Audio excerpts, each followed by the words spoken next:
It's live. Oh, okay. Shalom Israel. Shalom! Shabbat shalom everybody online and everybody that's going to tune in. I know you brothers got to get over here.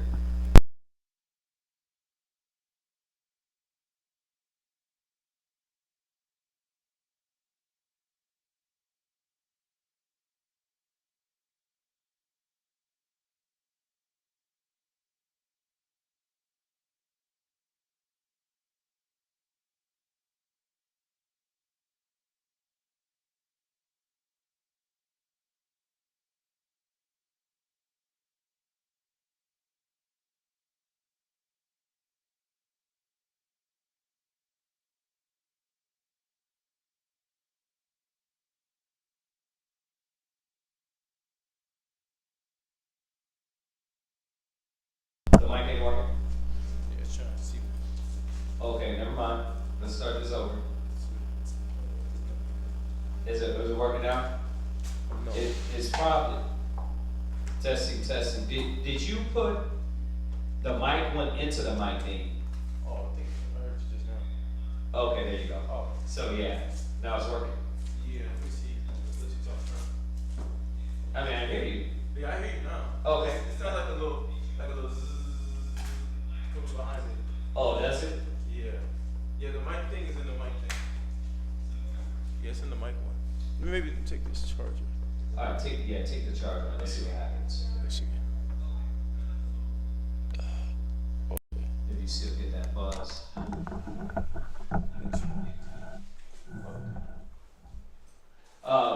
Purim is coming up. We're gonna get that date, and then of course the main event that we're already preparing for is the Passover. All right. Remember, tonight's the Sabbath. Brothers and sisters got to keep the Sabbath holy, and remind yourself that this is not a regular day. You know, you got to put that in your head, because a lot of brothers and sisters move on the Sabbath like it's a regular day, and you treat it like every other day. We got to remember this is a high day. All right. So is that going to keep it charged up? I mean, is that going to charge? No, it's gonna have a bunch of charge. It should be at 90 right now, though. It should be fine. Yeah, it should be. Okay. All right.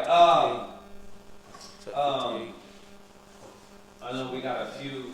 Supposedly have a new brother or two coming. But we're gonna jump on this topic. We're gonna go ahead and see if anybody got any questions online. Of course, if you do, just drop it in the link. If not, as y'all peel in, you can always ask questions later. Yeah. My question is, are we allowed to have a pig as our pet? Yeah, you're allowed to have a pig. A pig is not the actual pig. Think about it. The Most High created all things. Like, if it was going to be something so wicked that you weren't even supposed to be around it, He wouldn't have created it. So, the thing is, we're not supposed to eat pig, right? Or wear its carcass, right? Yeah, so, but other than that, the pig on the farm was supposed to do the cleaning. That's why we got a lot of trash here in America, because they don't use the animals for what they're used for. They use them out of their nature. So it's not unlawful to have a pig as a farm animal or as an animal that you're around. It's not wrong. Now, pets. It's not unlawful to be around the pig. You know what I mean? Did we have them as pets? I guess we could talk about that. That's a whole other conversation. Did we have them? Like, we use them for their purpose. You don't hear someone putting a leash around a pig. You know, in King David's pig. We had dogs. You never hear about us with pigs. So, you know, once again, I guess that if you want to be technical, it's not unlawful to be around a pig, right? But, like, we didn't use them. That's Esau's mentality now, you know. using different animals for pets. So does anybody got any questions? Do y'all got anything before we jump into tonight's class? Do you have anything, Chris? You wanna ask about, touch on, or anything? Okay. All right. We are going to go over a question class tonight. We got 2 questions. The brother Peter, he's not here yet. He had a question, and Jay had a question. Jarrell. So we're going to be touching on that tonight for tonight's class.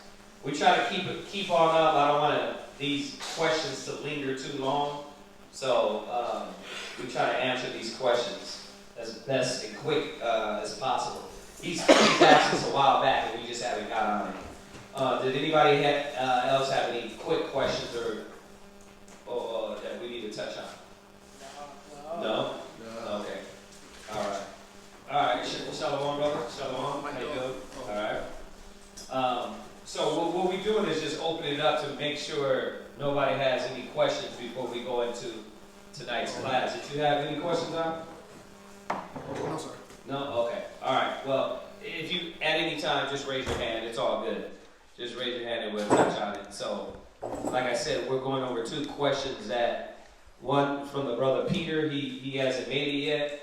And then the brother Jarrell, he has a question as well. So let's go over Peter's first real quick. Sounds like the head apostle.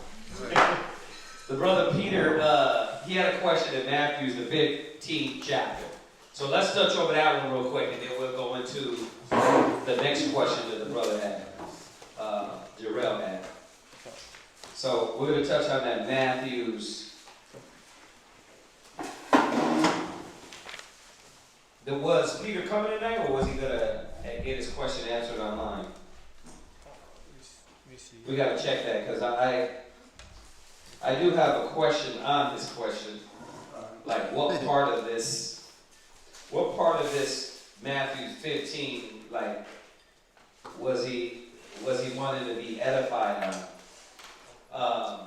But we're going to start from his question is in Matthew 15, verse 1. Shaquat, 15 and 1 down to what? To verse 20. To verse 20? Okay. Yeah. Give me 1 second. Let me see what it's his question. I want to be able to answer this question and see what's going on. Yeah.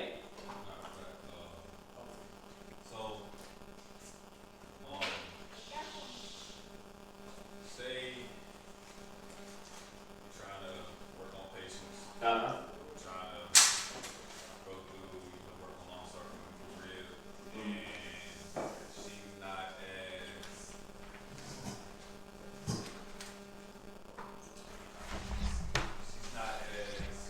in tune as she used to be. And when it comes to giving order, it's a lot more back talk instead of trying to listen to the context, balance.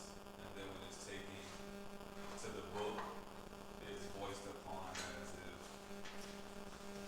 not as if, but voiced upon as it's not working, like the scripture is not working. Yeah. You got to see if it's going to make that sound again. Okay. But go ahead and do it. All right, let's jump to that. And Peter gets here. We'll touch on him. Once he touch on his, let's divert real quick from this Matthew 15 and go into what the brother Chris is asking. You know, one thing we have to really understand when dealing with our women is that we're the head. So the responsibility really falls on us. So remember, I don't know all the full details. So we're going to generally touch on this, but you touch on the spirit of this. But let's go to your apocrypha.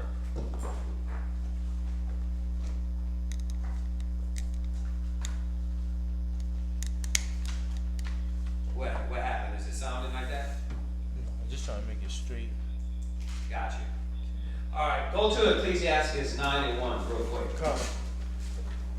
So, one thing we have to know as Hebrew Israelite men, and I was saying this last night, a lot of Israelites don't really understand that their wife is supposed to be taught. They're supposed to teach them. Y'all understand that, right? Kyle? Right. So, yeah. I mean, if you can't have the mic in, you can't have the mic in. I mean, they hear us. Yeah. I know the mic was a little bit better. Yeah. So, we got to try to get another piece, another adapter. Okay. You know what I mean? Let it charge a little bit like that. But, read that Ecclesiastes 9:1. Read that. Ecclesiasticus chapter 9 verse 1. Go ahead. Be not jealous over the wife of thy bosom. No, we're not talking about that. We're talking about the second part of this precept, all right, which pertains to the brother's question, or statement rather. Go ahead. And teach her not an evil lesson. And that's the point I wanted to focus in on.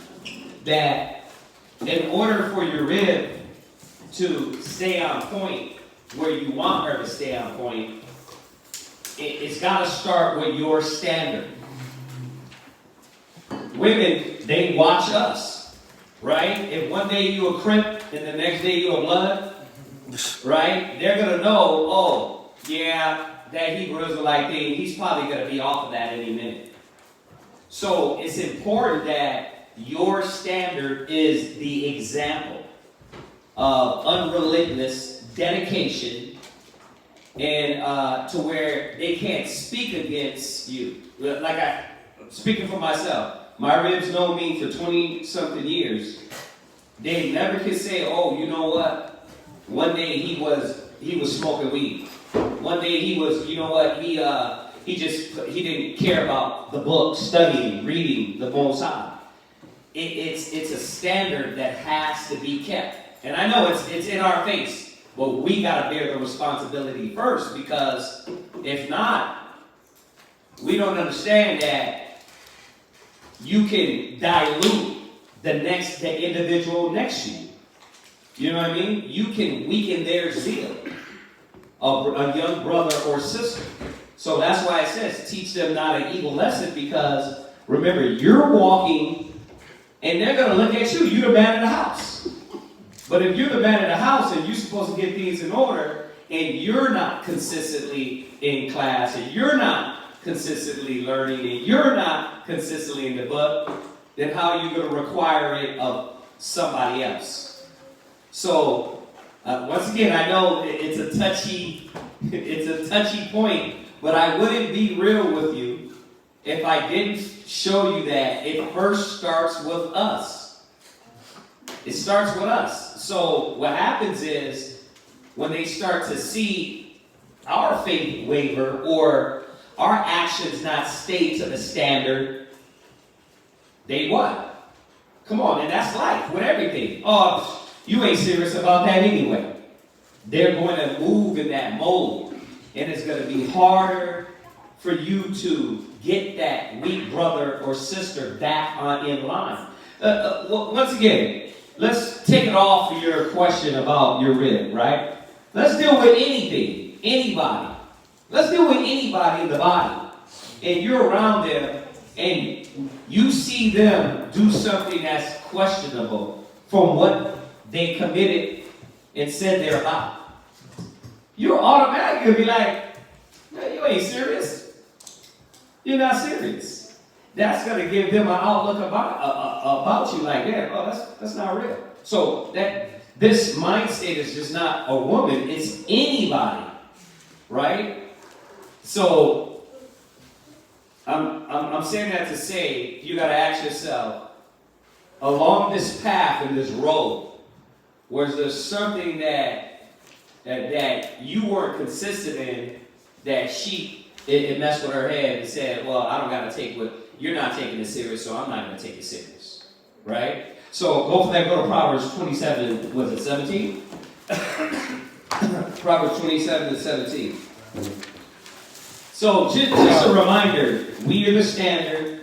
It's up to the men to show the dedication, the diligence in studying, in reading, in doing the will of the Father, in the commitment of the Father, in the commitment of the gospel, right? Then, I know me, when as my ribs seen my commitment, they couldn't say, well, why I gotta do that?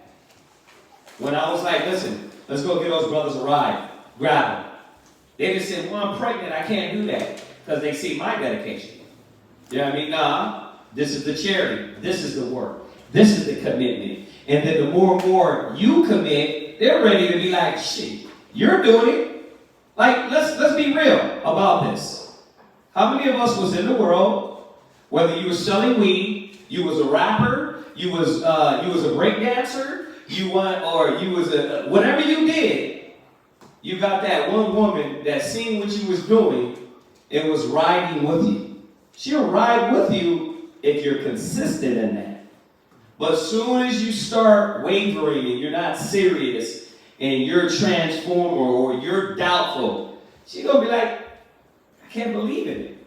You don't believe in it. And then she starts questioning. And that's the evil lesson. The evil lesson is you're breaking her zeal down. And for that case, it will break anybody's zeal down. Because they'll be like, you're not for real. You know, so, and I'm not saying I know your plight or your path. What I'm saying is, as men, if we don't start from here and make ourselves accountable for what we've done, then what happens is you're always going to put it on the woman and be like, yeah, she's just wicked. Well, it says as a leader is, so is officers. You know what I mean? So if I'm rolling like that, then I expect the men around me to roll like that because I'm going to say nothing to the next man. And that's what you got a lot in Israel now. You see their actions because their leader's not telling them, that's not acceptable. That's not right according to the Spirit. So, same thing with the household, right? If they're looking at us to be the leaders and be righteous examples. Not just talk about it, but really do it, right? So where are you at? Proverbs chapter 27, verse 17. Iron sharpeneth iron. Right, iron, wait. But butter sharpeneth butter? Iron sharpeneth iron. Iron sharpeneth iron. So, what you do, your strengths will sharpen the strengths and get another person sharp. Right? It's natural, y'all. So a lot of times we're like, damn, well, why isn't this brother or sister or this person getting strong? Well, who you got around them? Like if we got the brother's house and the brothers are over there, and if brothers are always playing video games and they're not opening up the book, then the next guy that comes in, and let's say if that's happening, if he was over there playing video games, right? And you got a house of about 6, 7 brothers, and they're all playing video games. When the new brother comes, what's going to happen? He's going to fall right in. It's a natural thing, right? So, what do we have to do? We have to do things that sharpen each other, right? Okay, not saying you're never going to get out of the sticks. Okay, you get on it, but when that's daily, well, that's not going to sharpen nobody. When that's your priority, that's not going to sharpen nobody. But if you come over and the brothers got their book open and they going through precepts and they going through the scriptures, then the young brother that comes in, he's going to be like, oh, damn, these cats is ready. It's going to sharpen. So, same thing with your rib. I'm telling you from personal experience, my ribs, they not seen me waver. It ain't, oh, I got my job and the truth is secondary. That's not what this is about. This is my life. The work is first, the Most High is first, and everything else is secondary. And that way, when you wake up, when you walk by the way, when you lie down, you talking about it, they can't run. They're like, damn, this guy is all about the Bible. Like, you're serious. Oh, yeah, and if you want to be down with me, you got to fall in line. And then they either what? Get down later. They either get down or roll, right? So it starts with us. Iron sharpeneth iron. So have we sharpened them or we weakened them? You know what I mean? And that's what I say to hold myself accountable. Like when my ribs, if they fall out of line, I'm asking myself first, what am I doing that is not holding the standard? Because the gospel tells me that a wicked woman is giving that portion to a wicked man. Right? So if my rib is not on point, we know that's the extreme, right? Wicked. But if my rib is not on point, she's losing focus somewhere. I gotta first hold myself accountable. Now, if I'm on point and I'm doing the things, then I can say, okay, I analyze myself, I check myself, and I see I'm in there. Where are you at? You don't see me doing that. You don't see me doing this. You don't see me doing that. Now, let me ask y'all, doesn't that sound more fair? Come? So you gotta hold yourself accountable. So you gotta say, well, damn, have I taught her an evil lesson along the way for her to lose her zeal and to lose her momentum and her fire and her passion? And then you're like, damn, then you probably could say, well, damn, I didn't stay on her study. That's why she ain't looking to the gospel now. A lot of times you can be opening up the book and don't involve them. You know what I mean? You can be doing it, but your method as a leader, you forgot to bring them along. And then you're opening it up and she's over there damn scrolling. It's like, nah, get your book with me. Come on. You know what I mean? Or check out what I'm reading. And then you start bringing her involved. And that's, well, what? The wife? That's what the kids? That's what all of it. You see that? So, read that one more time. Iron sharpeneth iron. Go ahead. So a man sharpeneth the countenance of his friend. So, when we're around our loved ones, brothers, sisters, are we sharpening them or are we weakening them? You know what I mean? So, and I'm not saying this for you. I'm saying this is how we as Israelite men are supposed to hold ourselves accountable. Because if you're not on point, the people around you is not going to be on point. Right? As a leader is, so are his officers. So when I look at my house and I see the imperfections, if I'm not a man enough to say, oh damn, I got to get on top of this. They're doing that because I'm not saying nothing. They're doing that because I'm not holding them fast to this. They're doing that because maybe I'm lackadaisical. And then you can get on top of what you got to get on top of. Where you at? What was that one? First Corinthians chapter 5 and verse 6. Go there real quick. God. 1 Corinthians 5 and 6. So, the scriptures I'm touching on is basically accountability. Are you holding yourself accountable? Right? Go ahead. 1 Corinthians chapter 5 verse 6.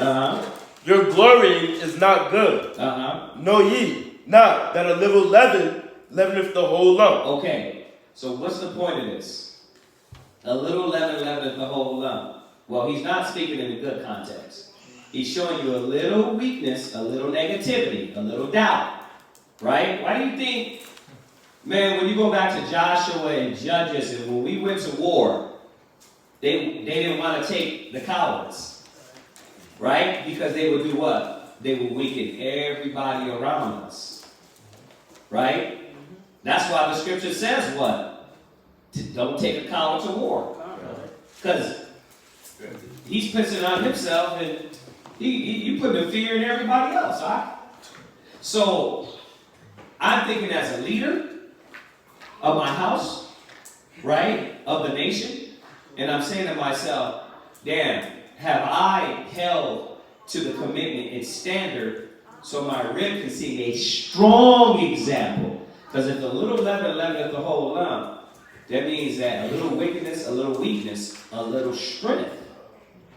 Which one is it? Have I been giving them strength or weakness?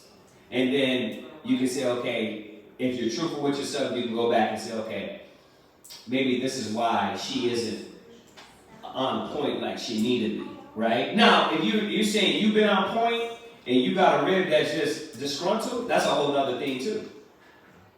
You know what I mean? It's like this, as a leader and so as officers. If we're giving y'all the gospel, you see our actions and works, and then we're putting on blast the folly, and it happens, then we can say boldly, nah, we don't do that. Y'all don't see us doing that. That's this brother. He's moving like that, right? That's this sister. She's moving like that. But we don't supposed to move like that. And then we can correct that as we go. But if that's the case, I'm just giving you both pendulums. So you won't just blame it all on her. You'll look and be able to see truthfully through the gospel what method you have to clean up. Because if I just told you what? Oh, you know what? Yeah, she's off. Then what? You won't look at yourself. You know what I mean? But to correctly analyze and judge something, you got to know the whole story of it. You only know that story, just on your question. So I got to answer your question according to the bigger picture. It ain't just one thing. She could have some issues, but where did the issue start? Right? Read that again. It says, purge out. Oh, slop. Your glorying is not good. Know ye not that a little leaven leaveneth the whole lump. Right, a little leaven leaveneth the whole lump. So we understand this, that if weakness comes in, then it can weaken her. So bringing it back to the first scripture, have I taught her an evil lesson? Right? You know, now, since you asked the question, could you say you've been on point to where she has no question, she has no reason to question? I would say I still watch class and take notes at least every Friday and Saturday. I would stick to that. But when it comes down to it, it is times just that I haven't involved her in it. It's just been just me. But it's also that too, because I travel for work. Right. So sometimes we're together, sometimes we're not together. You know what I'm saying? But yeah. It still comes from my effort. I could call her over FaceTime or over the phone and still chop it up with her. So yes, I have not done that effort. Yeah. So I can't technically, I can't put on her at all because you're the leader. You're the head. You see what I'm saying? So it's like that with the kids. As your boys get older, as your boy gets older, you're gonna see, like, if you're out of sight, out of mind as a father, and you're not telling your rib, like, look, make sure he's on this, make sure he's doing this. Your kid, you'll come back 4 months, 3 months, 6 months later, and your son won't be on point. You'll be like, what the hell's up with him? Well, you're an absentee dad. We're absentee leaders. This is the problem with us as leaders, right? So it starts with us, that we got to make sure our leadership is on point and not just try to blame it on the woman. And I know you're not doing that, but I'm just saying that we got to make sure we're on point, because then if we check ourselves, we'll be able to do. Go to the Deuteronomy. I quoted it when I walk us by the way. Yeah, go to Deuteronomy 4 real quick.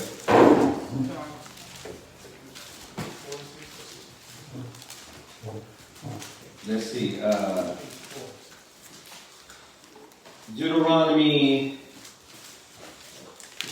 6 and 4. Let's go there then. Read that. Deuteronomy chapter 6, verse 4. Go ahead. Hear, O Israel, the Lord our power is one Lord. Right. And thou shalt love the Lord thy God with all thine heart. Right. And with all thy soul. And with all thy might. And this is supposed to be the direction. That we have to know unequivocally that there is no other way. Period. Like the Most High is not messing with the double mind. Well, yeah, you know, the church mentality. You know, the Most High is not messing with the church mentality. Like, you know, I was just gonna serve Jesus when nah, bro. The Most High ain't called you to that. It don't work like that. The Most High is calling you, and He's giving you this word for a reason.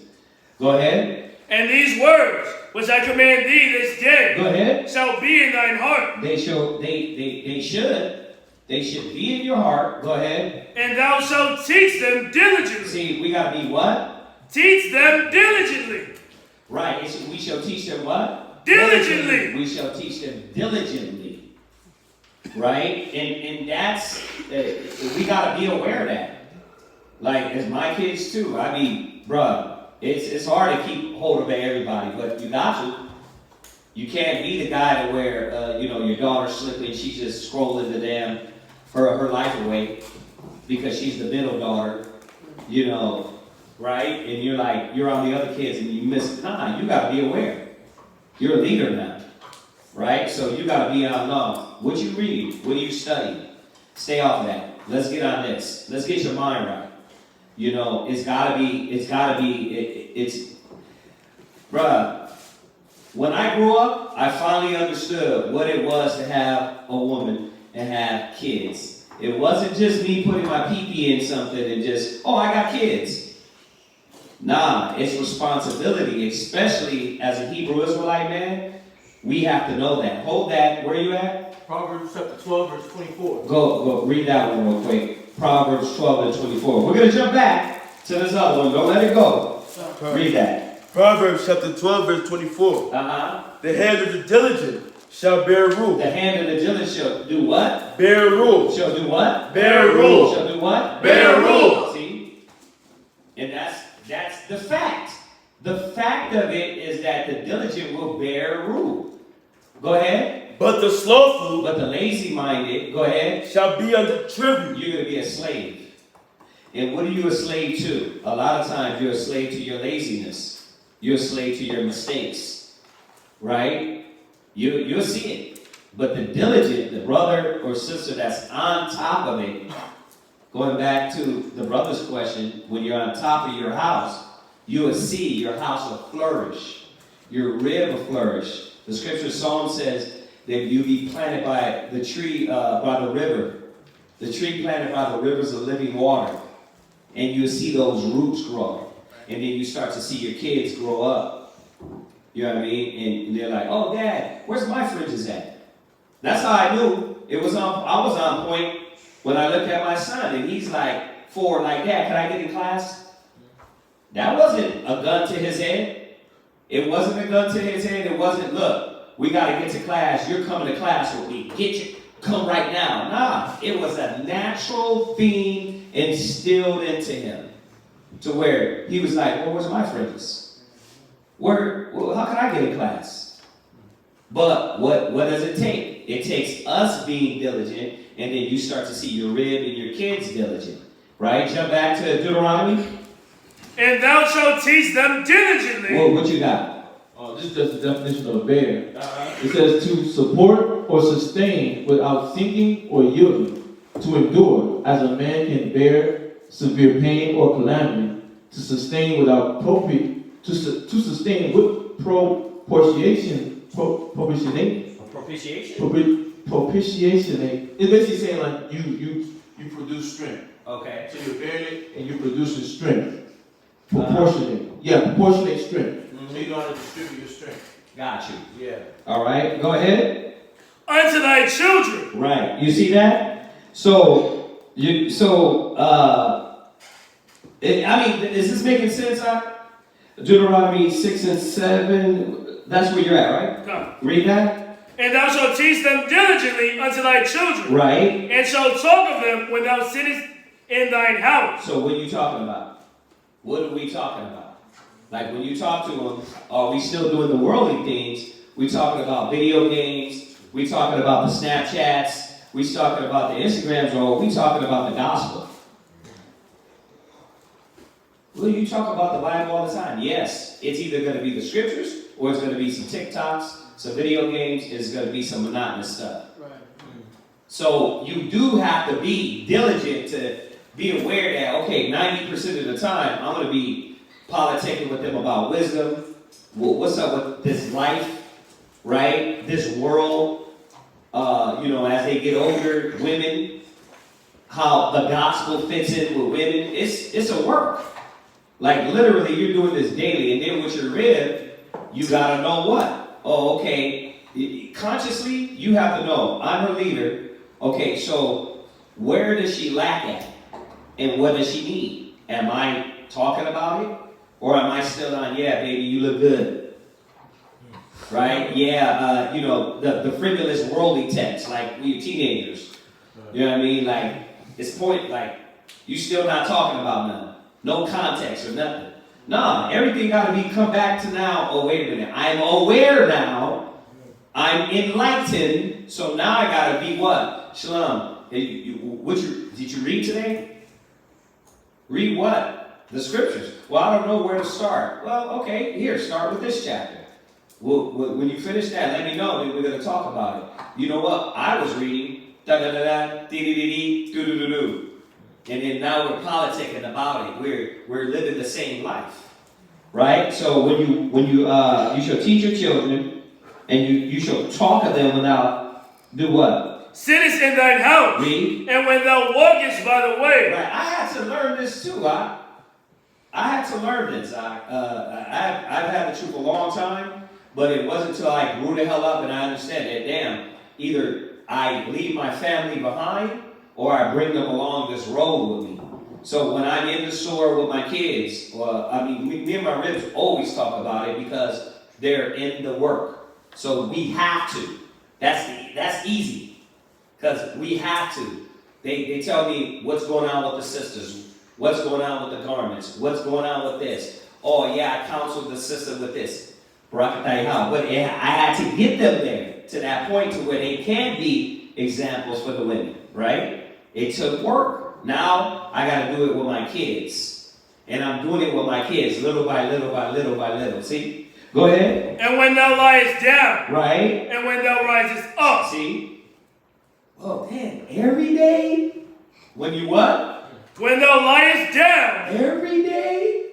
When thou liest down. Go ahead. And when thou risest up. Are you praying with me? Did you pray today? I got to do that all the time with my family. No matter how much we're in the work, they forget to pray. I'm like, did you pray today? I'm like, how does this make sense if you're not getting up and focusing and remembering the Most High is first? So I got to what? Remind them. Let's face east. Let's pray. See, that gears everybody out towards what? Yahweh, Yahweh, Yahweh. Yahweh's the power daily. But if you're not doing it, this is with anything.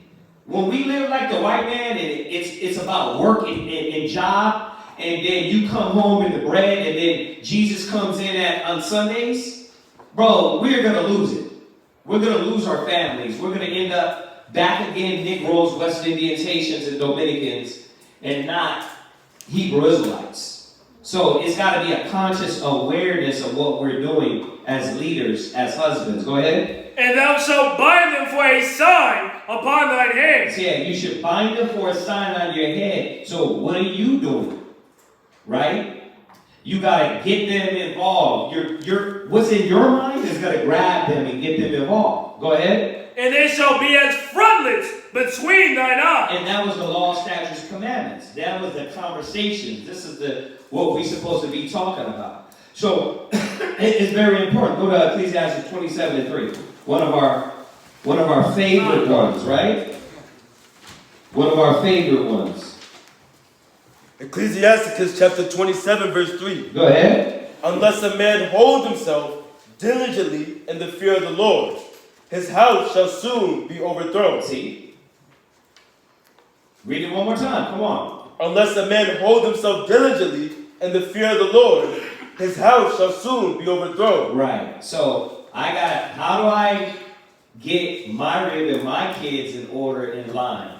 I gotta be diligent in the fear of the Lord, or else I'm gonna be absent-minded, and then you're gonna start to see the mental status and state of your family diminish little by little. Right? You already know foolishness is bound in the heart of a child. So that means what? I got to be on the foolishness of my kids. You already know that the woman sometimes can what? Lose zeal and faith. So I got to be, as a leader, I got to be on top of that. See? So that it's your priorities. It's our priorities, man, where we have to get them right, and then you start to see your ribs. We got to remember, the days of I'm just getting a woman and the Lord is going to be with it, it ain't about that. You want a righteous woman? You want a woman that's locked in? Right? How do you get an Israelite woman locked in? Pleasing the Father. A righteous woman is giving that portion to a righteous man. and you want your rib to be locked in this gospel, you want her to submit, you don't want her to talk back, you don't want her to be disrespectful. Bro, it took me 20-something years. But it took me with them to be diligent and show the Most High. It takes work. Right? So what is that one? Ecclesiastes is? Go to Ecclesiastes 25. Where is that at? Is it 7? 7 and what? Okay, jump over there. Ecclesiastes 7 and 19. Ecclesiasticus chapter 7 verse 19. For go, not a wise and good woman. Right. For her grace is above gold. See? Well, how do I get her how do I get a wise woman? How do I get a wise woman? How do I get this woman to this point? We ain't finding them on the street. These women are created. Right? Just like you. Show me a faithful man. He said, go, Jeremiah, go through the streets of Jerusalem and see, and now if you can find a man, one that executed judgment and standeth for truth. Where they at? We're being created into these men. So, same thing with the women. We got to remember it takes work to put into the women. Put in that time. Go from there. One last one, and then we can move on. What is it? It's our favorite chapter, right? Let's go to Timothy's. 1 Timothy 3.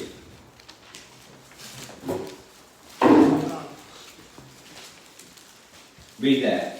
1 Timothy chapter 3, verse 1. Right, go ahead. This is a true saying. Go ahead. If a man desire the office of a bishop, right, he desireth a good work. Well, guess what? You already been called to be a leader. But now you got to go through the process of how to be a leader. That's what he called you for. Right? I know y'all, it ain't wrapped around some of y'all head, but that's the Most High called you to be a leader. The problem is that you got to learn how to be a leader. So it ain't about us just getting the word and sitting on our hands. It's literally going to be a process of how to lead. How to be this Israelite bishop and leader, right? Okay, read. A bishop then must be blameless. See? So all these qualities, and we're not going to go through all of them, but all these qualities are the things that we're supposed to be learning before we become these leaders, right? Come? Go ahead. The husband of one wife. You got to know how to deal with one woman before you start talking about your Solomon. Deal with your one woman. Go ahead. Vigilant. Read. Sober. Read. Of good behavior. Right. Given to hospitality. Now, I'm running through these just to show you the point. Go ahead. Apt to teach. Read. Not given to wine. Read. No striker. Read. Not greedy of filthy lucre. Read. But patient. Right. Not a brawler. Read. Not covetous. Right. One that ruleth well his own house. That's the point I wanted to get to. It starts with the house first. So all of these qualities are in the house. Hey, you can turn this off now. Yeah, all of these qualities have to first start in the house. Now we know how. You got to be diligent with your flock, right?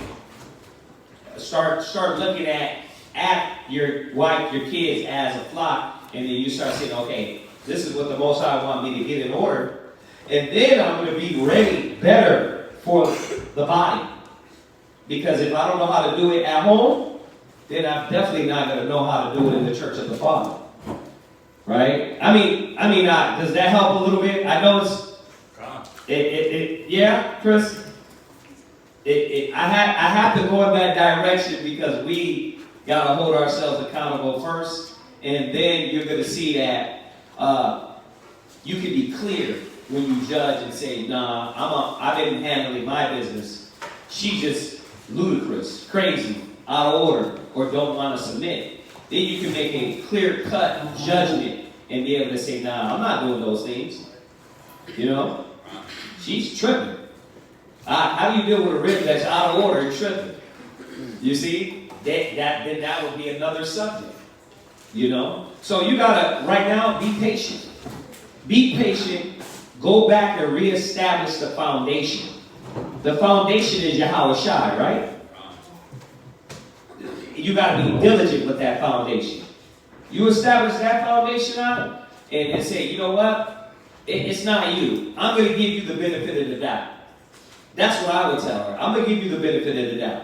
I'm going to go back and show you how to be diligent and consistent. But as I do this, I'll tell you, you are going to be accountable as well. I'm holding myself accountable, and you're going to hold yourself accountable. So now, as I move in the spirit of the Most High, you better step up. You know what I mean? And show her that you're not going to play. But once you show her that it doesn't matter, it doesn't matter.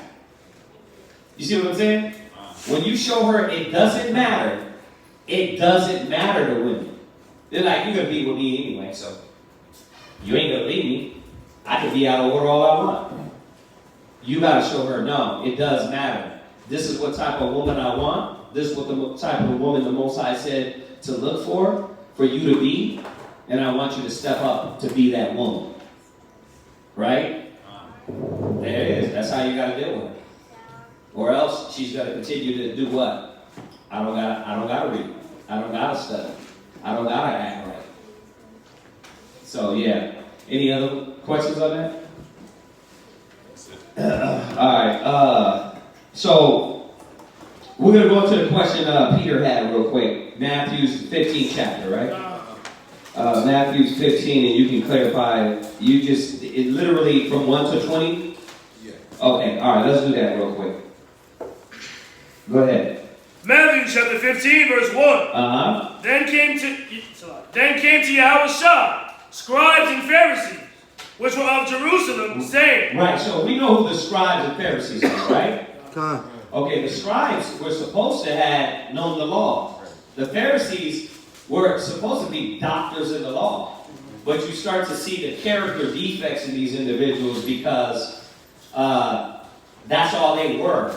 Like a lot of brothers are now. I'm a Hebrew Israelite in mouth, but your actions don't line up with the characteristic of a Hebrew Israelite. So,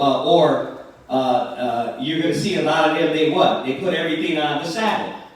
Right? Well, I celebrate the Sabbath. No, it don't work like that. There's so much more than just the Sabbath day. There's how many laws in the Bible? Right? How much? Exactly. So you can't just be like, oh, you know what, I celebrate the Sabbath, I'm a Hebrew. Bro, there's a lot of work to be done. But that's the Pharisees and the Sadducees, they weren't doing that. They were hypocritical. They were only worried about what people thought, and they weren't working on the inward, the spiritual man. So when you go to Matthew 23, Yahweh Shai goes in and shows you, we're going to touch a little bit on them. He shows you what the problem was with these Pharisees and Sadducees. So that's what we got right now. This is where this subject is leading to, about these characters that was off, that Yahweh Shai continually had to confront to remind all of us, don't act like them, don't be like them, don't walk like them. Right? Go ahead. Verse 2. Why do thy disciples transgress the traditions of the elders? Right. So, once again, they assume, because they were carnal-minded, that the disciples was breaking tradition. And the Most High is like, Yahweh Shai was like, first of all, your worldly traditions are not even the laws of the Most High. And that's why Peter will come back and say what? Beware. Let's go there real quick. Hold that. I said Peter. I think it's Paul. Let's go there. Is it Colossians? Colossians 2 and 8. Yep. Yes, sir. Go ahead. Read that. Colossians chapter 2 and verse 8. Right. Beware, lest any man spoil you through philosophy and vain deceit. Right, and vain deceit. And that's what you can really know what that was, right?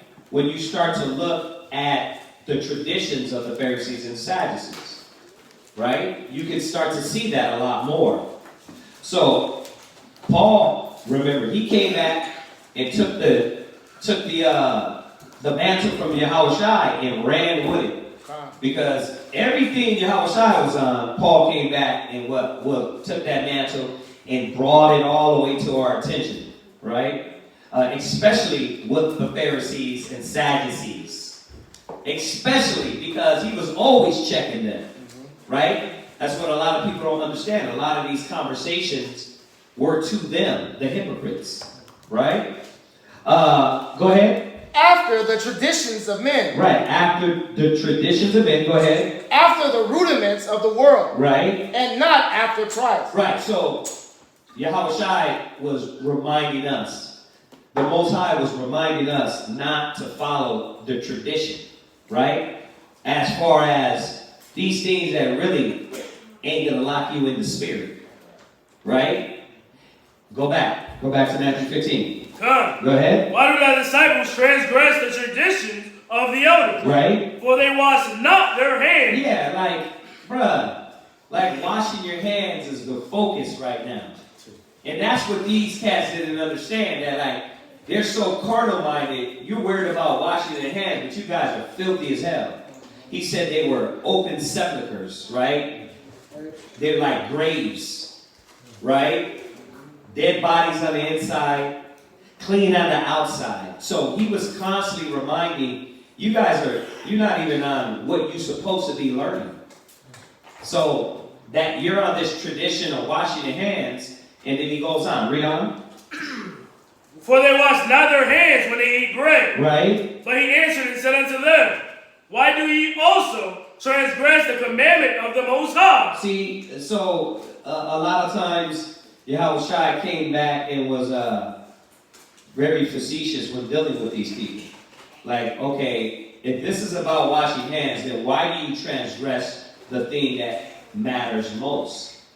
The washing of hands or the laws of the Most High? And that's what he's reminding me. Go ahead. By your tradition. Right. So you're going to undo the commandments of the Most High by your own tradition. This is what they were doing, and he's going to tell us what they did. Go ahead. For the Most High commanded, saying, honor thy father and mother. Right, that's the law. Go ahead. And he that curseth father or mother, let him die the death. Right, that's the law. Go ahead. But ye say, but this is what they were doing. Go ahead. whosoever shall say to his father or his mother, right, it is a gift. Right, so it is a gift, meaning what? I'm going to give you something in place, right, for this law. So now I don't got to really honor you. I don't got to look out for you and take care of you. I don't got to respect you to the level that's needed because I gave you this gift here. And that gift fulfilled my whole duty. Where the hell is that at? Where was that in the Bible? It's not in here. So that's what they were doing, but talking about, oh, why they don't wash their hands. Like, you guys are straight hypocritical. Go. I said we were going to do it. Go to Matthew 23. Right? And 13. Matthew chapter 23, verse 13. Go ahead. But woe unto you, scribes and Pharisees. He said, woe. Woe means destruction. So this is what Yahushua was very strong. Why he was strong against them, because what? Read. Hypocrites. They were what? Hypocrites. They were hypocrites. This is what we got to avoid. You Hebrew Israelites got to avoid the hypocrisy. I'm going to put on the garb, but my character and my standard is not what I'm supposed to be doing. This is the whole point. Look how convicted Yahushua is against them. He's not messing with them. Right? Go ahead. For ye shut up the kingdom of heaven. Because what they're doing is, when we fall into this mind state, you shut up the kingdom of heaven. People, I don't want to deal with that Bible. Why? Because I done seen this guy punching somebody out at the street speaking. Is that what Hebrew Israelites do? Or I done seen this guy, he don't even know how to talk to nobody. Right? And you start to see the standard dissipate. Because when you look at the standard of Yahushua, he wasn't doing that. So you see the hypocrisy, right? We got to keep the high standard like him. All we got to do is look at Yahushua and say, Yahushua wasn't knocking cats out at the zoo. He wasn't doing that, right? He was not doing it. I don't care what anybody got the damn to say. Yahushua was not knocking niggas out at the streets with you. Like the Pharisees, man, I'm going to knock your ass out. Pow! He wasn't doing that. So it's easy for us to look at the standard of Yahushua and say, oh yeah, cats are tripping because they're not upholding the standard. But you boasting over the Sabbath, you're boasting over these laws, you're being a hypocrite because you're boasting over here, but you breaking this other law. You see? Go ahead. Against men. Go ahead. For ye neither go in yourselves. See, and then you stop people from coming to the truth. That's what we supposed to avoid. Let's take it back, and I always do this. Why don't you consider yourself a Christian? Now, Christian only means follower of Christ. But we know when you say Christian, you're talking about Christian religion. You're a follower of Christ, but you denounce everything Christianity because you know the Christians are what? Phony. You know they be in the church having sex with each other. We know what's the bottom? What they call him? Turbo Bottom? What's his name? The one that just got caught with P. Diddy. Oh, PDJ. Yeah, they call him what? Oh, Bottom Boy. Bottom what? Bottom Boy. Yeah. So they call him. Why aren't you messing with Christianity? Because you see the hypocrisy. Well, how much more if we do the same things? So this is why Israelites, after we are supposed to be the defenders of the gospel, we have a higher standard. Not to be like the Christians, right? And not to be like the Pharisees and Sadducees. Go ahead. Neither suffer ye them that are entering to go in. Yeah, because you're going to stop people from coming to the truth by your actions. So this is what he was saying we shouldn't be like, right? You Pharisees, Sadducees, hypocrites. Go ahead. Woe unto you. Woe. He keeps saying woe. Woe means destruction. Go ahead. Scribes and Pharisees. Hypocrites. Hypocrites. Right. For ye devour widows' houses. Right. So I don't want to take it too much into this chapter because I want to answer your question. Let's jump back. I wanted to show you, though, how convicted he's against the hypocrisies or the hypocrites and the things that they were doing. It's this. We talk about the scribes, the Pharisees, and the Sadducees, right? All the ones that said they what? You got to keep the law. You got to keep the law. You keeping the law, but you breaking the law at the same time, right? Go ahead. Matthew chapter 15, verse 5. Second precept.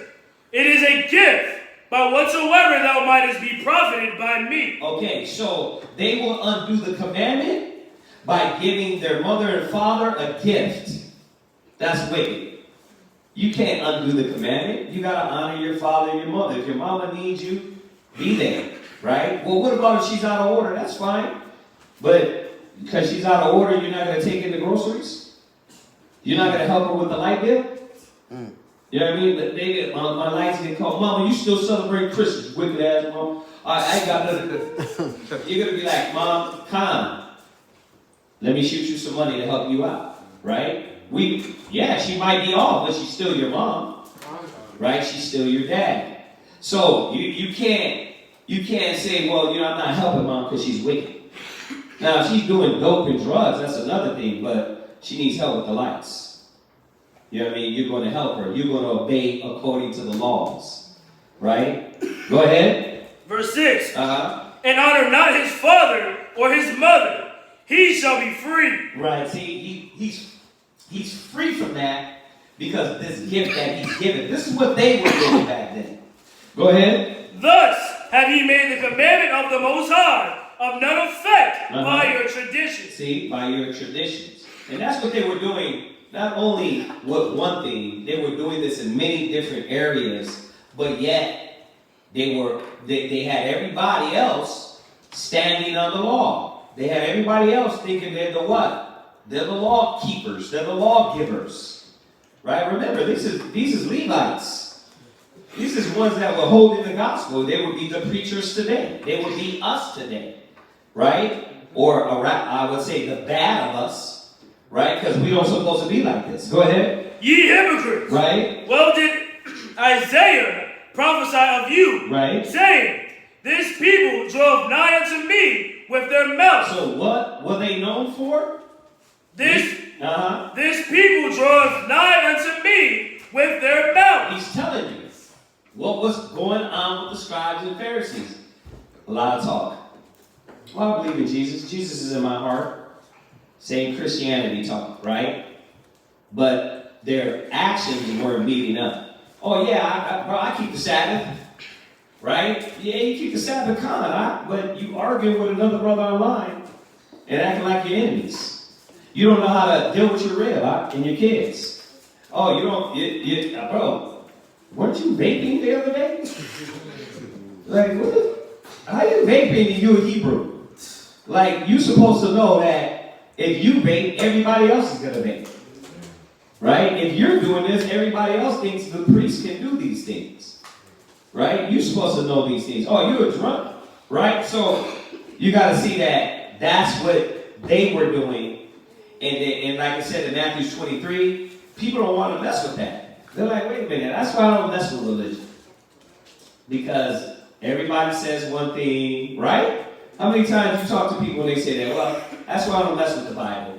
Y'all do this, you're saying this, and then they look at the bad examples.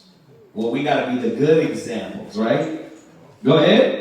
And honor me with their lips, but their heart is far from me. You see, so he's checking them and reminding them why Isaiah said what he said. You're coming to, I hear a lot of talk, but your actions ain't showing. Go ahead. But in vain they do worship me. Right, in vain they worship me. Because the thing is this, that's all, you're acting. In vain they worship. Right? Because that's acting. You know, oh, hallelujah, praise the Lord. Jesus is good. Right? But you're Solomon. Right? You celebrate Christmas. You eat that ham hock. Right? You're doing it for nothing. Go ahead. Teaching for doctrines the commandments of men. Right, because when it comes down to it, what is more powerful? What man established Christmas, Halloween, Thanksgiving, right?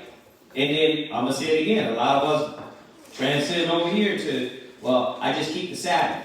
I don't have to do nothing else as long as I keep the Sabbath. It's way more than that. Go ahead.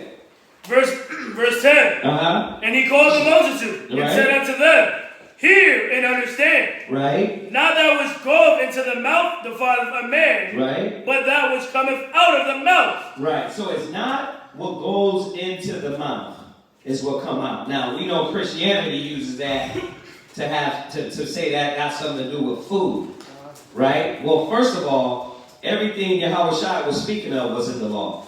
Okay. So we know he didn't mean, oh, you know what? If you eat that piece of dookie, it doesn't defile you. He's not talking about that.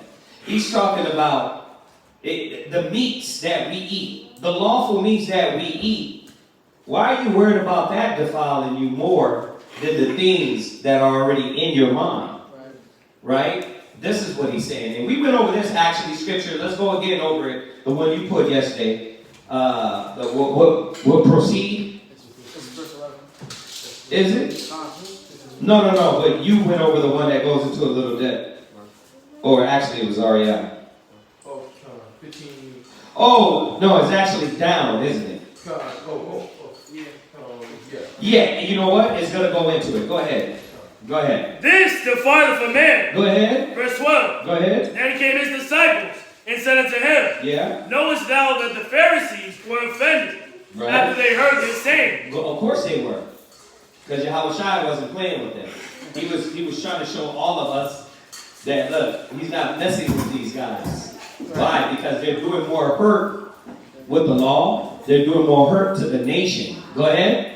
But he answered and said, yeah. Every plant which my heavenly Father hath not planted shall be rooted up. Right. So, what he was showing us was this. If they were about righteousness, then they will abide. They will grow. Like it says in the Psalms, if you're that tree planted by the rivers of living water, which is the word, then you're going to stop all this, right? The Pharisees, not every Pharisee and Sadducee was wicked, because there were some Pharisees, man, that came to the truth. Obviously, because Paul was one, right? Nicodemus was one, right? So there was a few Pharisees. So it wasn't all of them, but some of them didn't want to change from what they were being and doing. So go ahead. Let them alone. Go ahead. They be blind leaders of the blind. Right, we be blind leaders of the blind. You know, we don't got to go to war with them. We don't got to go to war with why? Because you're going to see the outcome. As what did we just go? As a leader is, so are his officers.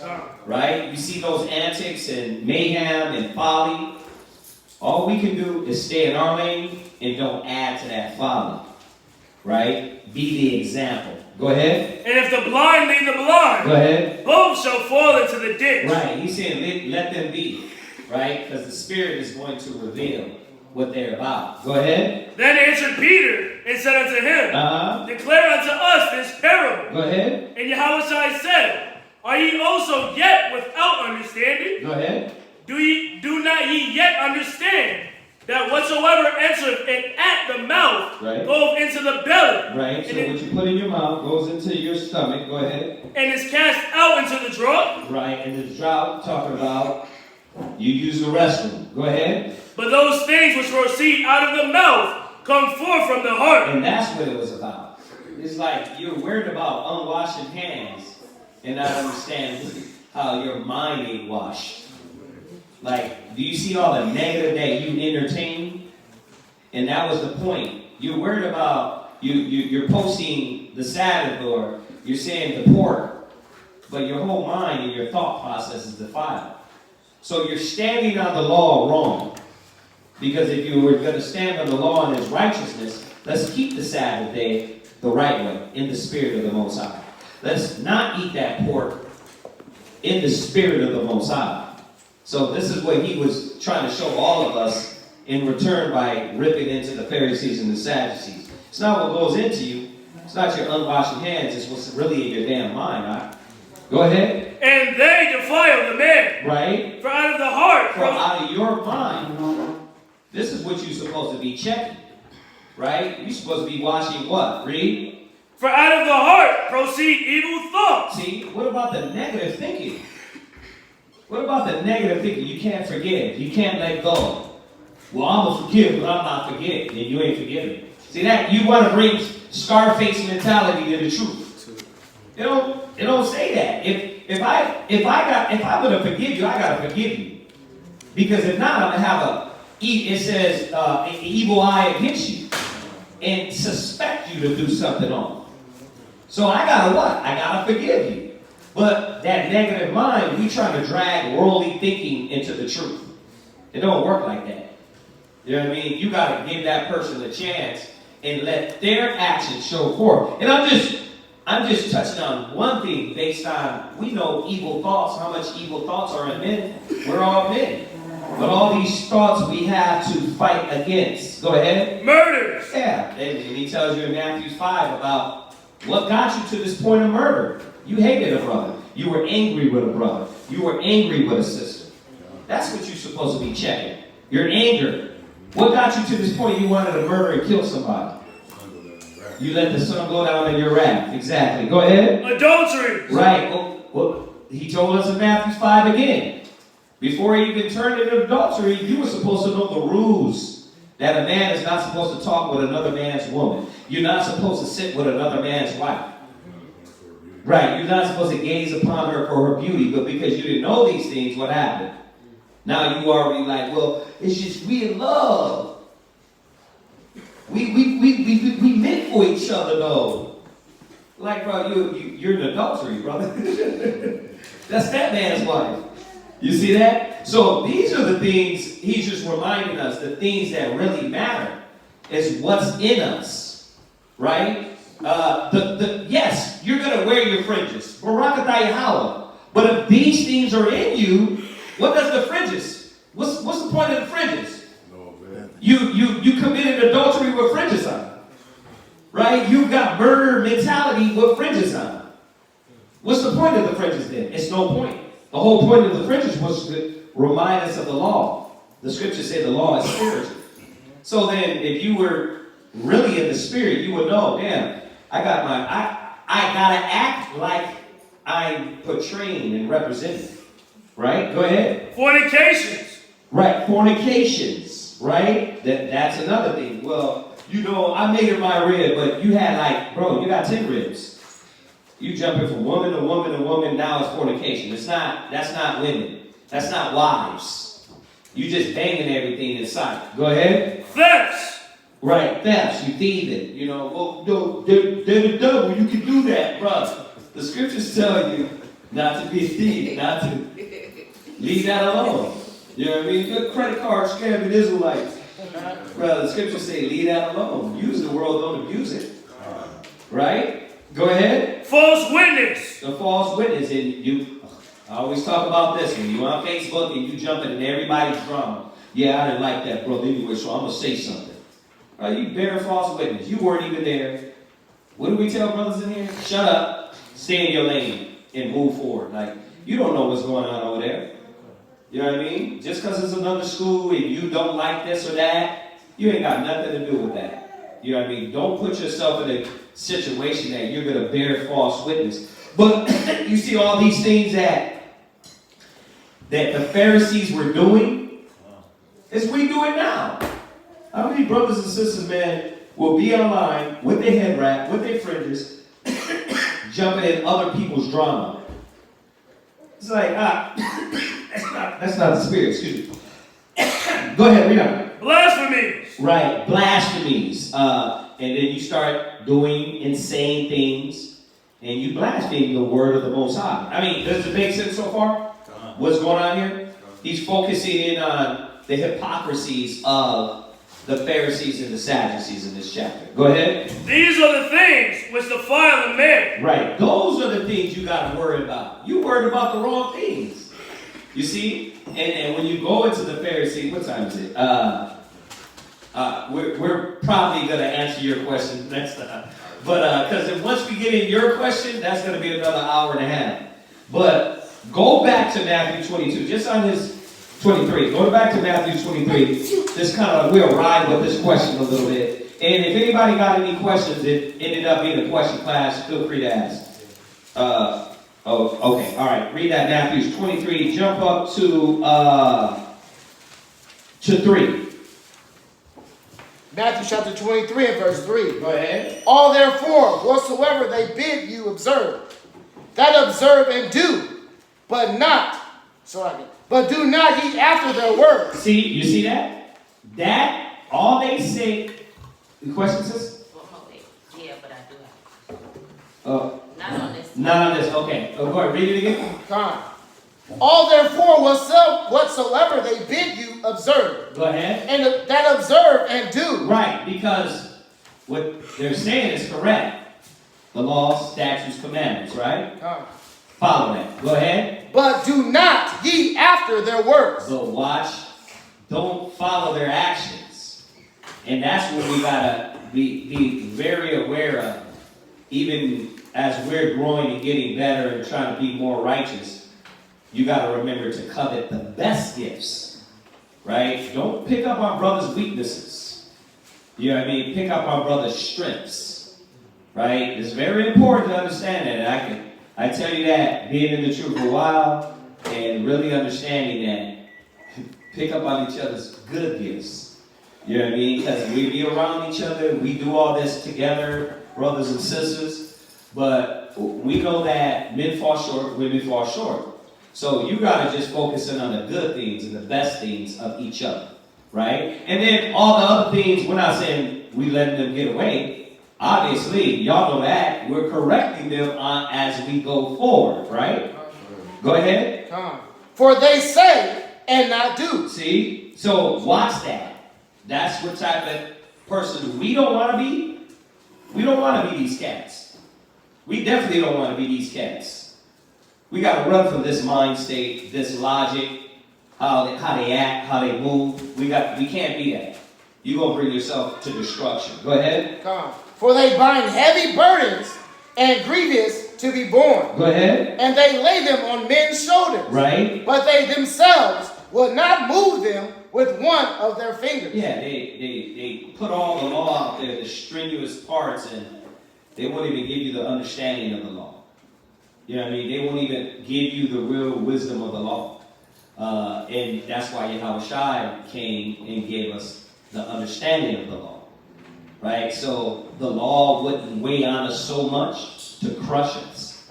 And that's what they were doing. They were crushing everybody else, but they were taking the leeway in the spirit. That's not what we're supposed to be doing. We're supposed to be making it in the spirit of the Most High, giving the edification of the law to all the same way. That way, when you see us move, you see us move in the spirit of the law. Right? Not, oh, you can do this in the law, but I can't. It don't work like that. That's going to bring chaos. Right?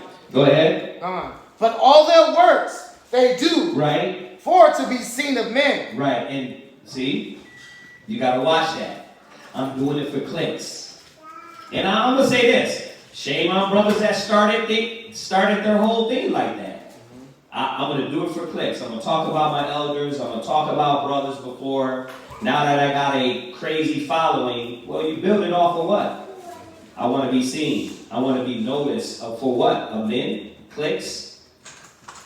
Don't do it that way. Maintain your integrity and honor. This is what their problem is. And that's why Yahushua is viciously against them. Go ahead.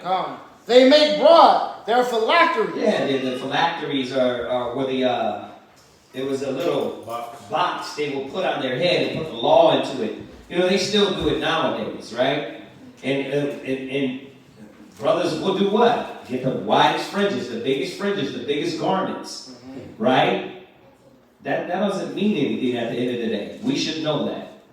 It doesn't mean anything. Go ahead. And enlarge the borders of their garments. Go ahead. And love the uppermost rooms at feasts. Right. And the chief seats in the synagogue. You know what that is about? That's about looking for notoriety. You got too many Israelites looking for notoriety.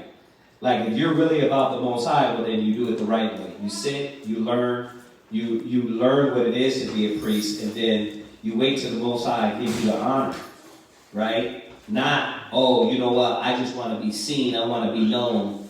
You know what I mean? I can do it myself. When you ought to be teachers, you need someone to teach you, which is the first principles of the doctrine. Go ahead. And greetings in the markets. Right. And to be called of men. And they want that. They want that. And the funny thing is, this is prevalent now because in our little YouTube generation, this is what you got. You got everybody popping up wanting notoriety instead of doing it the right way. Right? It shouldn't be about notoriety. It should be about what? It should be about, man, am I doing it the right way? Am I learning the right? You got brothers that will get on the path. The zeal will pull them forward. But there's still a proper way. You know what I mean? That's why we tell brothers, pick a school. All right? Well, we're not saying we're the main school. But you pick a school, you learn, and that's what you roll with. You know what I mean? If not, you're going to be tossed to and fro. You're going to be on, you hear over there, your brain is everywhere. And guess what? At the end of the day, you look years back, and you haven't accomplished anything. Because why? You're everywhere. But if you focus on how the Most High said, then you'll start to see you get on the path. Right? Go ahead. It says, and to be called of men, rabbi. Yeah, it ain't about, oh, you know what, I want to be seen. You know what I mean? But unfortunately, that's what is happening now. You know what I mean? Rank is given out, position is given out to people that haven't even, they don't even sound like they read proper. And it's given out to people that don't have a standard. The standard is the bishop. And when you look at that standard, it falls short because men, leaders, are not giving this standard out. Their standard is tradition of men. Well, because I want to be seen or I want notoriety, you know what I mean? Let me lift you up and give you rank. Right? I'm going to say it again. We can do the same thing. You got too many brothers easily giving rank and position out to people. And then, oh, I got 50 camps. It's not about that. You're going to create Pharisees. You're going to create these men that are doing this or wanting it for notoriety, not because sincerity. Now, which one do you want? You want the Most High to honor you because you want to be seen of men, or you want to be honored of him? So we got to ask ourselves that question, and that's what was going on with these cats. Is it was about being known of men. I want to be seen of men. I want the clicks, right? Go ahead. But be not ye called rabbi, right? For one is your master, right? Even Christ. And all ye are brethren. Right, the scriptures say, be not many teachers. Why? Because you have the greater condemnation. And that's what a lot of Israel don't realize, that you're accountable now. It's like we were just talking about the husband and the father.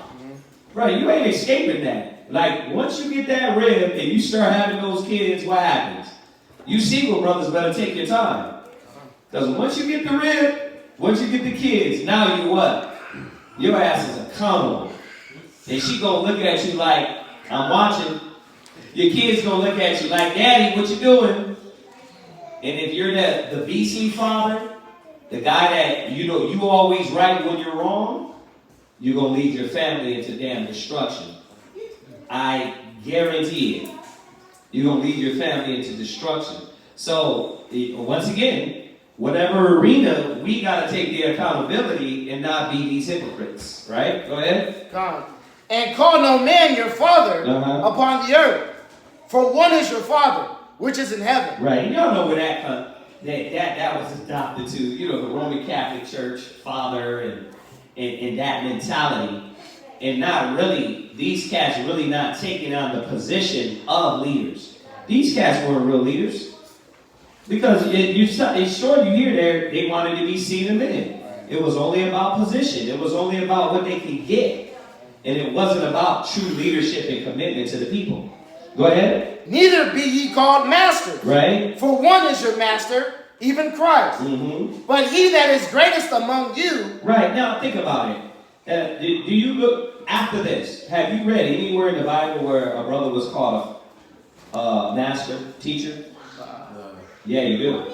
Y'all got to know your Bible. Yeah. See, what was Yahushua talking about? He was talking about you taking the wrong mentality. He wasn't saying from then on you can't call. First of all, know your Bible. Paul said he birthed, who was it, Timothy or Titus? He said he was his father in the faith. Huh? Hell yeah, he did. He wasn't wrong. Yahushua was saying this. Don't live like them and try to take on a position and be known. And your whole notoriety is, oh, master. Right? Oh, that's the master right there. Right? But they were called master after this. They called Yahushua teacher. Master just means teacher. So they call him teacher. They call many men's teacher. But what he was telling us here, their fault was what? Their whole position was to try to learn and be this. And act this way, carnally, to be seen of men. It wasn't about really being a teacher. It wasn't about leading the people and showing them righteousness. So you're saying you wanted the title. Yeah. You wanted the accolades. Right. But you didn't want the work. You didn't really want the work with it. What we got now. Everybody want to be the head. Oh, that's the school. But look at your actions. Are they Pharisaic? Right? We all got to be aware of this, right? We do not want to be these guys. Go ahead. It says, but he that is greatest among you, right, shall be your servant. Right. So you're getting this, Peter. Right? Jump over to 23. Verse 23. Let me see. Where did we read at?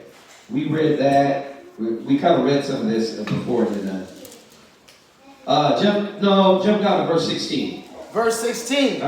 Woe unto you, ye blind guides, which say, whosoever shall swear by the temple, it is nothing. Right, so you swear by the temple, it is nothing. Go ahead. But whosoever shall swear by the gold of the temple, he is a debtor. Right? Ye fools and blind. For whether is greater, the gold or the temple? See, once again, they didn't make no sense. First of all, the scriptures say, swear not. Don't swear. Right? Don't make an oath on the temple, on your mama, on your daddy, on the earth, on heaven. Don't do that. Right? Yahweh Shai said don't do that, and that's what they were doing. So, go ahead. For whether is greater, the gold or the temple that sanctifieth the gold? Mm-hmm. And whosoever shall swear by the altar, Right. it is nothing. But whosoever swears by the gift that is upon it, he is guilty. Jump down to verse 23. Verse 23. Woe unto you, scribes and Pharisees, hypocrites! For ye pay tithe of mint Right. and anise and cumin, and have omitted the weightier matters of the law. So you pay your alms, you pay your tithes, but what? You omit the weightier matters of the law. Read on. Judgment. What? Judgment. What? Judgment. See?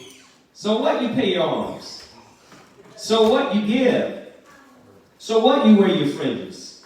Well, what about where's judgment? See? And that, unfortunately, you can see this right now in this generation. Where's the judgment at? What are you doing? Do you not know the nation's watching? Everybody's watching us. The world is watching. Right? And your judgment doesn't even put that together. Right? Go ahead. Mercy. Right? Where's the mercy at? Right? You want to cut the brother off, right? Quickly. Where's the mercy at? Go ahead. And faith. And what? And faith. Go ahead. These ought ye have, Salaka. These ought ye have to, Salaka, yeah. These ought ye to have done, and not to leave the other undone. See? You were supposed to apply all of it. So, does that answer your question? Okay, all right. So, and you can finish up the 23rd chapter. He just constantly just drills into these cats all the way through when you read the chapter. Right? And then if you have any other question on that, just feel free to ask, right? All right, last one. We got another one online. What was the question on? He says, Shalom, end of class. Can I get a breakdown in Hosea 11? Hosea 1 to 11? Oh, Hosea 1 to 11? Oh, Hosea the first. What is it though? Hosea 1? Yeah, specify that. What was it, Damien? Damien, be more specific on your question. We're not sure on the chapter you're talking about. What else is there? Does John 8:58, John 8 chapter, verse 58, and the Exodus 3rd chapter, 14th verse, show that Yahweh was the angel speaking with Moses? Question mark. John 8 and what? 58. John 8 and 58. And then Exodus 3 and 14. Says, is I am a title interchangeable for both him and the Father? It is. It is. Because when you look at the Torah and you go to not let me repeat that. When you go through the Torah and you go through the prophets, you start to see in Isaiah, Jeremiah, in Hebrew. Remember, not in English. In English, Yahweh was replaced with Lord or God.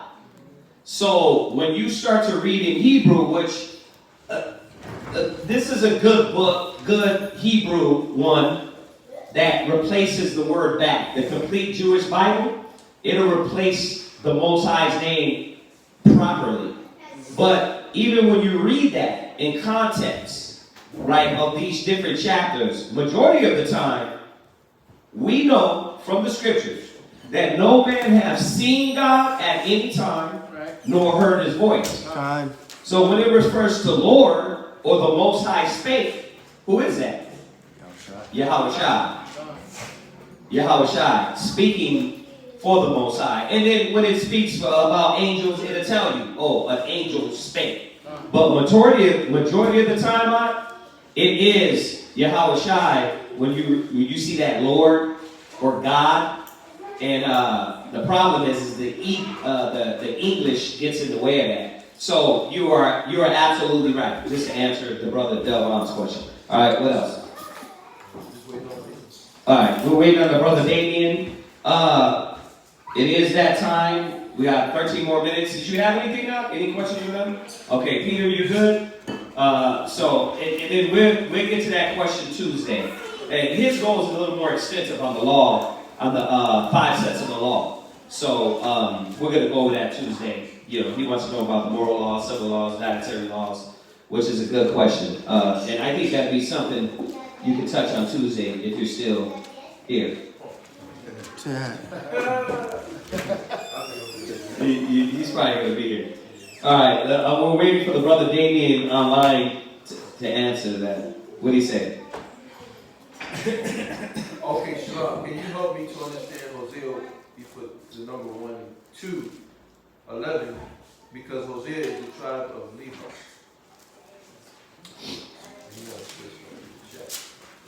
He said Hosea, the first chapter. 1 to 11.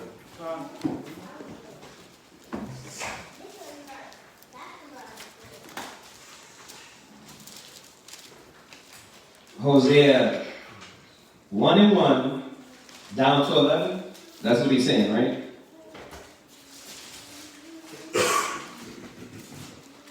Yeah, Hosea 1 and 1. I'm home.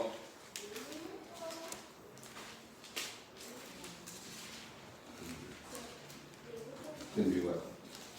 That, yeah. I think there's a language barrier. Because when you read the question, it said, God said to Levi tribe to take, right? 40. Yeah. When it said,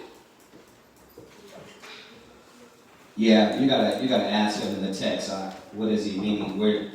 We don't want to misinterpret your question, You gotta, I know sometimes we get lost in translation in these texts. We're not sure what you're asking. Hosea, the first chapter,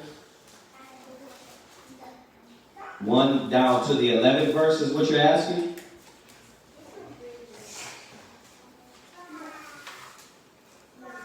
Now, you said, he pointed out that about taking the harlot, right? Yeah, all right, let's find that. Maybe that. He says yes. Hosea, first chapter, 1 to 11. Oh, okay, Hosea. Okay, let's go there, bro. Hosea 1 down to the 11th verse. Go ahead, read that. Hosea chapter 1, verse 1. The word of the Most High that came unto Hosea, the son of Berah, in the days of Uzziah, Jotham, Ahaz, and Hezekiah. Okay, I kind of gotta guess what he's asking now. Go ahead. Kings of Judah. Right. And in the days of Jeroboam, the son of Joash, king of Israel. The beginning of the word of the Most High by Hosea. And the Most High said to Hosea, Go, take unto thee a wife of whoredom. Right, okay. So he's asking about why. Well, this was all a mockery for Israel. It tells you in there. This was because the Most High was going to show us. Remember when he told what was it, Isaiah to eat on his side? Or Ezekiel? He told Ezekiel to eat on his side, and that he would bake bread of dung, right? And not dung inside, but with the fumes of it, right? So the Most High would do this. It was Isaiah that walked around naked. He would do this to do what? To show Israel where we went off at, and the priests would have to do what? They would have to bear that burden. You're going to do this, right? And that's what we got here. Hosea is being told, you're going to get a wife of whoredom. You're going to get a wife of whoredom because this is going to be a representation of what we did to the Most High. Right? Go ahead. And children of whoredom. Right? That's great. I mean, nowadays, nobody cares about that. But back then, yes, you were supposed to get a Levite, a Levitical woman. She was supposed to be a virgin and not a whore. But he's specifically giving them an order to do this for a specific reason. Go ahead. For the land hath committed great whoredom. What? Read it again. For the land hath committed great whoredom. He's telling us why. The land hath committed great whoredom. So you're gonna be a representation of the land, of what Israel did. You're gonna get you a hoe. And you're gonna have kids from this whore. Go ahead. Departing from the Most High. Right, from the part they departed, we departed from the Most High. Go ahead. So he went and took Gomer, the daughter of Diblaim, which conceived and bare him a son. And the Most High said unto him, call his name Jezreel, for yet a little while, and I will avenge the blood of Jezreel upon the house of Jehu. Once again, you can see that the Most High was doing all this in symbolism.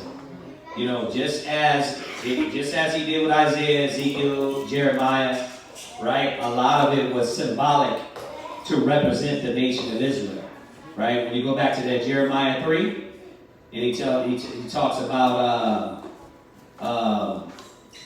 Israel, basically Israel and Judah being the whores, right? It's along the same lines. Go ahead. And will cause to cease the kingdom of the house of Israel. Go ahead. And it shall come to pass at that day that I will break the bow of Israel in the valley of Jezreel. And she conceived again and bare a daughter. Right. So this was in the day of who? Hold on. Let's go back to verse 1. It said Uzziah, Jotham, Ahaz, Hezekiah, kings of Judah that was doing what? Off. Whoredoms.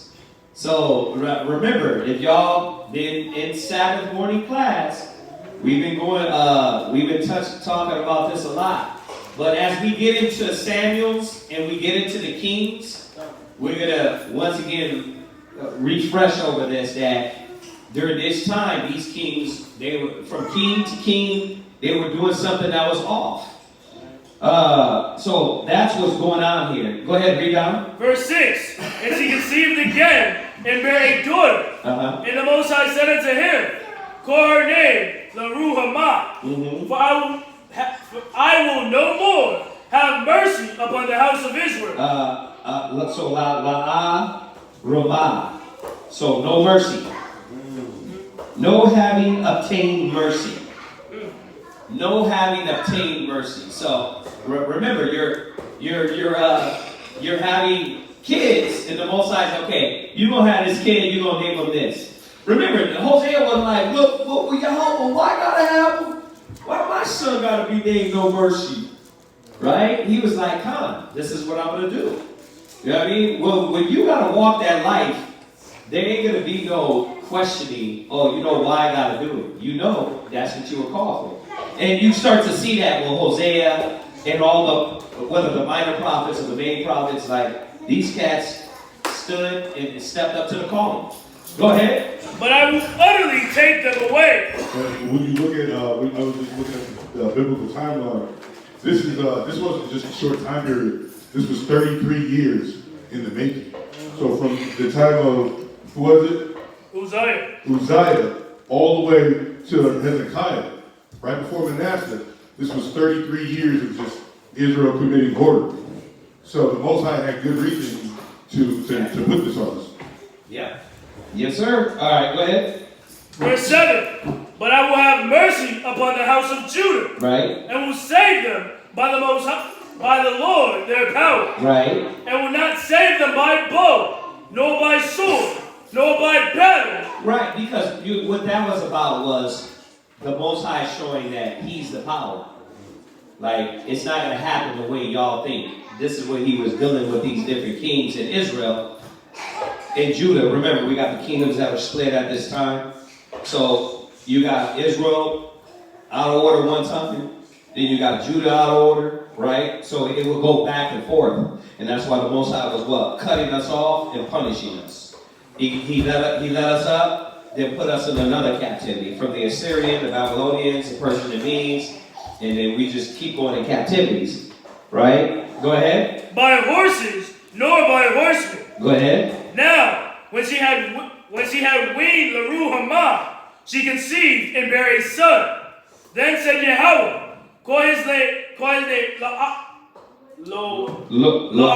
Lo-amai, which is, that is, Lo-aim, La-aim, no people. La-aim.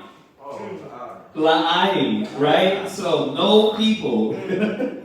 Right? Go ahead. For ye are not my people. Right, there you go. Go ahead. And I will not be your power. Uh-huh. Yet the number of the children of Israel shall be as the sand of the sea. Y'all know what that meant. That meant the Most High was cutting us off. He was like, I'm gonna show you. You know what I mean? What happens when I'm against you? You're not my people no more. Go ahead.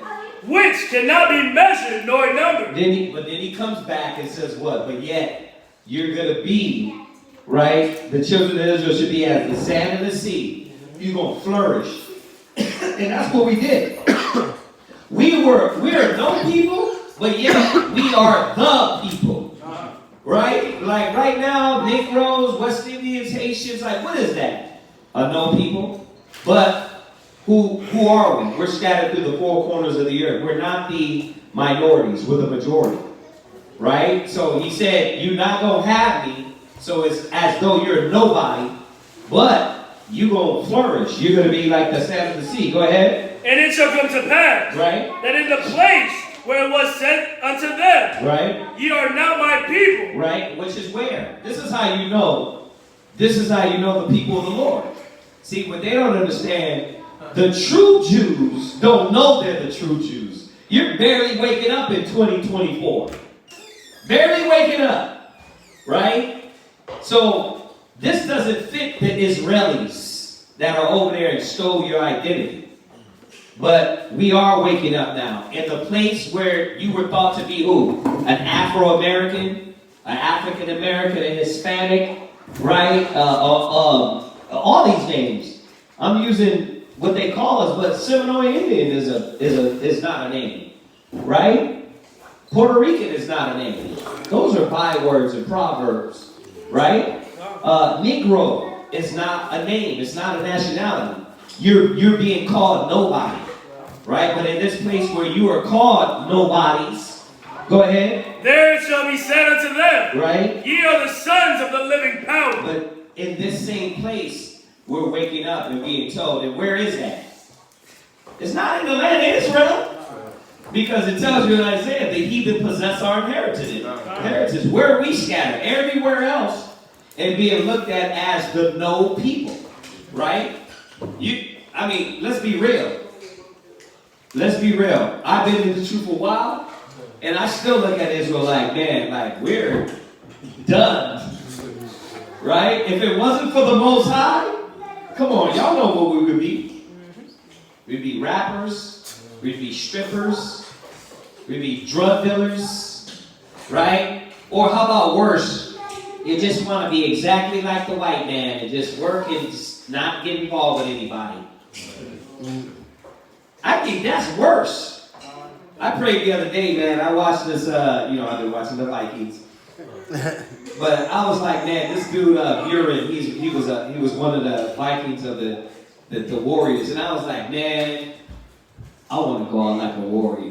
I don't want to go out like this nigga's feeding milk to, you know what I mean? He's, sandwiches and he died of COVID. What type of warrior life is this? You know what I mean? Texting and I'm like, man, I remember I was like, those days were honorable where you could go out and battle and be like, man, that dude went out like a warrior. Now, what you gonna die of? Sandwiches. You're gonna die because you ate too many damn sandwiches and you got high blood pressure, you got diabetes, and your ankles got thick. That's a sad way to go out, man. I'm like, Yahweh, man, take me out in battle, Yahweh. 1,000 men, Yeah, lung cancer because you smoked too much. Right. Exactly. You got shot on the block by some rando. By some rando cat. He was trying to rob you and you just got one in the stomach. That's not the way to go out, you know? And hopefully the righteous, we don't go out like that, but still, like, it would be nice to go out in the battle with the nations on the front line, you know, if you did go out, right? Read on. Verse 11. Then shall the children of Judah and the children of Israel be gathered together. And there you go. This is a reminder that the children of Judah, the children of Israel, all the Most High said, when Yahushua comes, they will see eye to eye.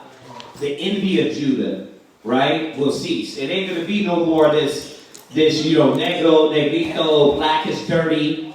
First of all, the damn Dominicans be dark as hell, but black is dirty. Yeah, the Cubans be black as hell, but black is dirty. I'm not negro. Like, bruh, you a nigga. Yeah, you like, stop it. But that's what's wrong.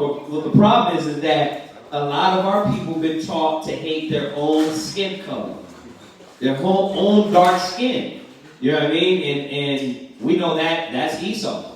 Esau did that, right? Go ahead. And appoint themselves one head. Right. And they shall come up out of the land. For great shall be the day of judgment. Right. And that refers to, obviously we know that didn't happen. Not to when it's going to happen, the gathering of the 12 tribes of Israel. But that was the prophecy that Hosea was given, right? Okay, so hopefully that answered your question, Doc. All right? All right, any other questions online? None? Okay, while everybody's there, remember, the Passover's coming up. We got the date. We don't got the day on Purim yet, right? We got to get the actual date. Purim is coming up. For everybody that commemorates the holy days, once again, we're going to have a holy day, all right? And we're going to come together. We're most likely going to get together and feast, all right? This feast, everybody's going to be at mass. No, that's what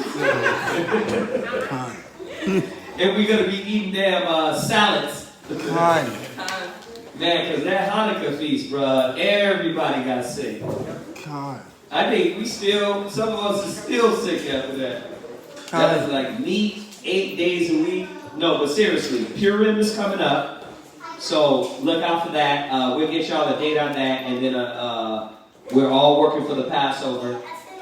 So the sisters are going to be doing all the garments and all that stuff. And that's it. I don't got any other announcements. You got anything? Listen, support Rochester, Zion out there. Y'all make sure y'all watch those classes. Zion comes with heat. Support San Antonio. Y'all know Awardire, Shamshawan. Those brothers been over there a long time, right? San Antonio's been around a while. Houston, Quatazat out there. Come on. So support the other channels. Get out there, check out those classes. All right, other than that, if they don't got nothing online, let's salute them. Say Shabbat Shalom. Shabbat Shalom. Everybody online. And then, as for us, I imagine we'll put the Hakadam, rise and face the east. For y'all, or for the new brother, Chris, you know already.